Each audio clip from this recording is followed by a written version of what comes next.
لديهم مشكلة كبيرة، رغم أن المصادر الإعلامية تقول الكثير بأنه هذا ما قاله الاتحاد الكاميروني لكرة القدم بأنه مشكلة انضباطية بالنسبة لأونانا، والبعض يقول بأنه قبل بداية المباراة صار حدث مشكل مع ميتو تدخل فنيا، لأنه ما لازمش تكون أنت تلعب كمدافع تتمركز فقط في المرمى.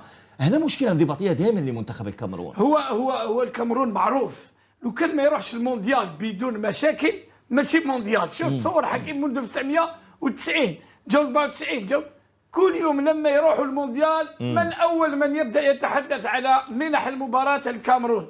تتذكر حكيم لما كانوا رايحين في الطائرة وإيتو وزملائه بقيادة إيتو قالوا ما تقلعوا ما نروح ما نركبوش الطيارة حتى تقطعوا لنا البارام ديال في تلاح حسين في وقتكم هذيك. كل مظاهرة كأس إفريقيا أو كأس العالم لا شوف تبان في المجموعة أن فيه مشاكل. أنت قلت فيه مشكل. شوف جماعيا كي تشوف لاعبين كيف ما يلعبوش، خاصة اللاعبين الهجوم يعني إيكامبي وشوبوموتينغ، ما نظنش أن ما فيش تفاهم كبير. لا ما فيش تفاهم كبير، ولو كي ما عطالوش الكرة ما تكلم معاه أي شيء.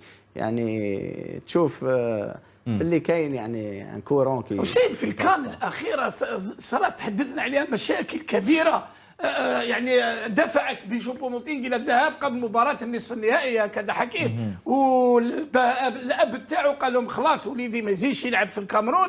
ولا تشفى حكيمة فايسون أبو بكر قال كلام كبير. صحيح. تتذكر كلام كبير، يعني حتى في وسط المنافسة في نصف الدورة يتميزون بهذه المشاكل، لأنهم ربما يعرفون أن فرصتهم الأخيرة للضغط لكسب منح كثيرة أو شيء من هذا القبيل. أما فيما يخص تدخل إيتو فهذا معروف، الرجل لما كان يقرأ في اسماء اللاعبين لا يعرفهم تقريبا، يعني سونغ لا يعرفه، مشكلة كبيرة. هو زميل هذا لا يعني ان سونغ ليست لديه رؤيه كرويه. هو عنده المساعده تاعو جايبينه لانه حتى ماي نعم الفرنسي ماي الذي كان لازم يكون هو وكانه المدرب الرئيسي. لا هو شوف حكيم كل ما تصير حاجه ينوض يعطي له التعليمات. لا بصح مدربين في العالم كاع عندهم مساعدين يجي يتكلم مع لا حسين هذا هو المدرب الفعلي. معليش خلينا نتكلموا